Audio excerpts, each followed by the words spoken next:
Friends, आज हम पढ़ेंगे पारिभाषिक शब्दावली और इसे आपके सामने पढ़ाएंगी हमारी Geeta madam ji. Please madam आप बताइए इन्हें।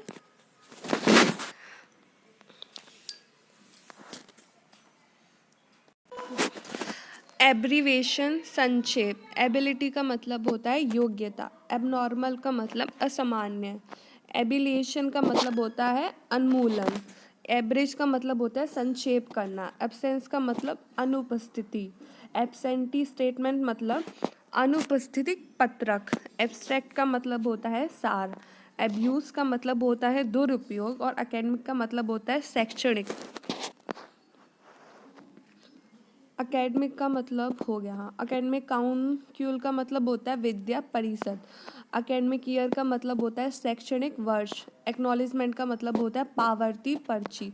एक्वायर का मतलब होता है अवाप्त करना।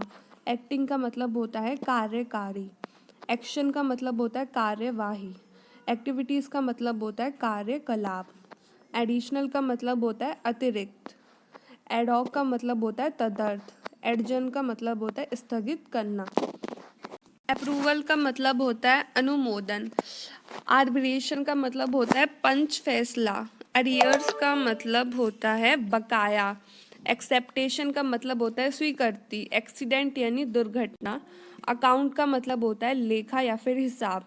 अकाउंटेबिलिटी का मतलब होता है जवाबदेही। एक्यूज का मतलब होता है अभियोग लगाना। एडमिसिबल का मतलब होता है स्वीकार्य या फिर ग्राह्य। अमाउंट का मतलब होता है राशि। एनुअल का मतलब होता है वार्षिक। एज फॉलो यानी निम्नलिखित। असेंट का मतलब होता है अनुमति। असेट का मतलब होता है परिसंपत्ति। एसोसिएशन का मतलब होता है संघ। एज्यूम यानी कल्पना करना। एज यूजुअल यानी नित्यवत।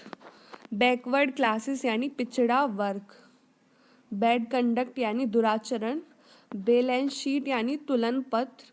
बेसिक पे यानी मूल वेतन। बेंच लॉ यानी न्यायपीठ। बिब्लियोग्राफी यानी संदर्भ ग्रंथ सूची। बाइलेटरल यानी द्विपक्षीय।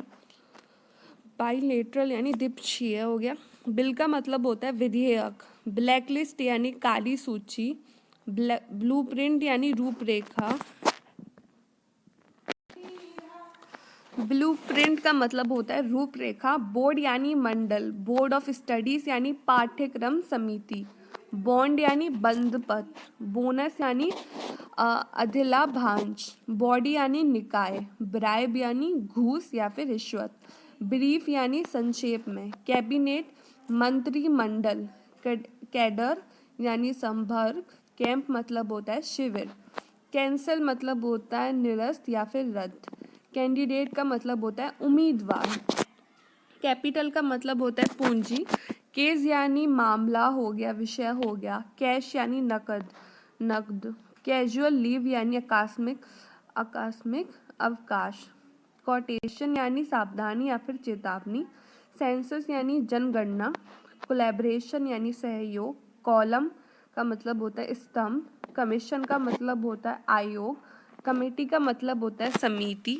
कंपेंसेटरी यानी होता है क्षतिपूरक। कंप्लायंस यानी अनुपालना। कंडीशन यानी स्थिति। कंडक्ट यानी आचरण। कन्फर्म यानी पुष्टि। कंटिंजेंसी यानी आकस्मिक व्यय। कन्वीन यानी संयोजन। कन्वे यानी सूचित करना। करस्पॉन्डिंग यानी तदनुरूप। काउंसिल यानी परिषद। काउंटरफॉल यानी दूसरी प्रति।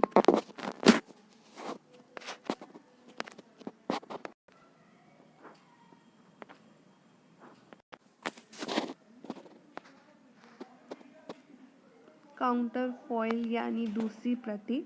काउंटर सिग्नेचर यानी प्रति हस्ताक्षर। कवरिंग लेटर यानी आवरण पत्र या फिर मुख पत्र। क्रेडिट का मतलब होता है उधार। कम्युलेटिव का मतलब होता है संचित। अब हम डी के वर्ड्स पढ़ेंगे। डेली अलाउंस यानी दैनिक भत्ता। डीएनएस अलाउंस यानी महंगाई भत्ता। डिबैड यानी वजन करना या फिर रोकना। डीड यानी होता है विलेख। डेलीगेट यानी प्रतिनिधि। डिमोट करना यानी पदावनत करना। डिपार्ट यानी प्रस्थान। डिज़ाइन का मतलब होता है अभिकल्प या फिर रूपांकन। डायग्राम का मतलब होता है मानचित्र या फिर आरेख। डिस्पैच का मतलब होता है प्रेषण। डायरेक्टरी का मतलब होता है निर्देशिका। डिस्काउंट का मतलब होता है भत्ता। डिसमिस यानी बर्खास्त करना। डिस्पोजल यानी निष्पादन। डिवीजन यानी विभाजन करना। ड्राइंग यानी रेखा चित्र या फिर चित्रांकन। डुप्लीकेट का मतलब होता है नकल, प्रतिरूप या फिर अनुलिपि। ड्यूटी यानी कार्य। ड्यूरेशन यानी अवधि और कालावधि। ईयर मार्क यानी चिन्हित। इकोनॉमी यानी अर्थव्यवस्था। एजुकेशनल यानी शैक्षणिक।